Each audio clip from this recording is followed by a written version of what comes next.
पांडुरंगाला आम्ही बुक्का सद्भावनेने आणि भक्तिभावाने लावतो, त्याच पांडुरंगाला आम्ही पिवळं असा भंडारा लावून तिथून जी पदयात्रा निघाले। परंतु आज या शारदा प्रांगणमध्ये जे आश्वासन मुख्यमंत्र्यांनी दिलं होतं, देवा भाऊ या लाडक्या बहिणीकडे पण लक्ष द्या, ज्या धनगर समाजाची आपण वेळोवेळी फसवणूक करत आहोत की ऍडव्होकेट जनरल यांच्याशी मिटिंग करून आम्ही निर्णय घेऊ किंवा अधिवक्ता यांच्या बरोबर मिटिंग करून आम्ही आमचं सरकार सकारात्मक आहे, परंतु हे आश्वासन आता आम्हाला नकोय। आता हे गाजर धनगर समाजाला मान्य नाही आणि ही लाडकी बहीण, जसं तुम्ही इलेक्शनच्या काळामध्ये लाडक्या बहिणींना पैसे देऊन तुम्ही मतांचं राजकारण केलं, परंतु आता धनगर समाजाची ही लाडकी बहीण आपला या फसव्या सरकारचा मी जाहीर असा निषेध व्यक्त करते। आणि ज्या पद्धतीने खूप मोठी शोकांतिका आहे की आज हा काळा बुक्का आम्ही दोन प्रकारे ह्याचं म्हणणं म्हटलं जातं की सद्भावनेने आम्ही पांडुरंगाला बुक्का लावतो, परंतु आज एक लाडकी बहीण बारामतीच्या या शारदा प्रांगण मधून हा काळा बुक्का माझ्या चेहऱ्याला लावून हा चेहरा मी सरकारचा काळा कारनामा किंवा सरकारचे फसव्या धोरणाचा मी जाहीर असा निषेध व्यक्त करते। फसव्या सरकारचा जाहीर निषेध। एसटी प्रमाणपत्र मिळालेच पाहिजे, एसटी प्रमाणपत्र मिळालेच पाहिजे।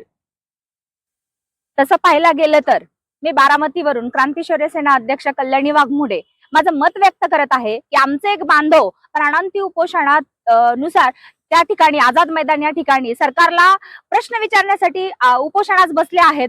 मी याच शारदा प्रांगणमध्ये आज उभी आहे, ज्या शारदा प्रांगणमध्ये 2014ला जी पदयात्रा पंढरपूरच्या विठुरायाला साकडं घालून निघाली होती, ज्या पिवळ्या भंडाऱ्याच्या शपथा घेऊन या ठिकाणी जी लाखोंच्या संख्येने इथे धनगर बांधव जमला होता, त्या ठिकाणचं उपोषण सोडण्यासाठी आजचे मुख्यमंत्री त्यावेळेसचे प्रदेश अध्यक्ष देवेंद्र फडणवीस यांनी उपोषण सोडते वेळी आश्वासन दिलं होतं की पहिल्याच कॅबिनेटमध्ये आम्ही आमचं सरकार आल्यानंतर आरक्षण लागू करू किंवा त्याची शिफारस केंद्र सरकारला पाठवू। परंतु आज 12 वर्ष झाले आपण बघतोय की एकीकडे धनगर हा सुद्धा एक हिंदू धनगर आहे आणि हिंदू रक्षक असणारी त्यांची एक संघटना किंवा मला एक नमूद करावंसं वाटतं की ज्या महाराष्ट्र शासनाने हे आश्वासन दिलं त्यांचीच RSS ची एक संघटना वनवासी कल्याण आश्रम हे सुद्धा एकीकडे कोर्टात आमच्या विरोधात याचिका दाखल केली जाते आणि महाराष्ट्र शासनाने मात्र आजपर्यंत आमची शिफारस केंद्राला पाठवलेली नाही। तर कलम 342(1) नुसार दुरुस्तीचा अध्यादेश त्वरित सरकारने केंद्राला पाठवावा, नाहीतर या सरकारचा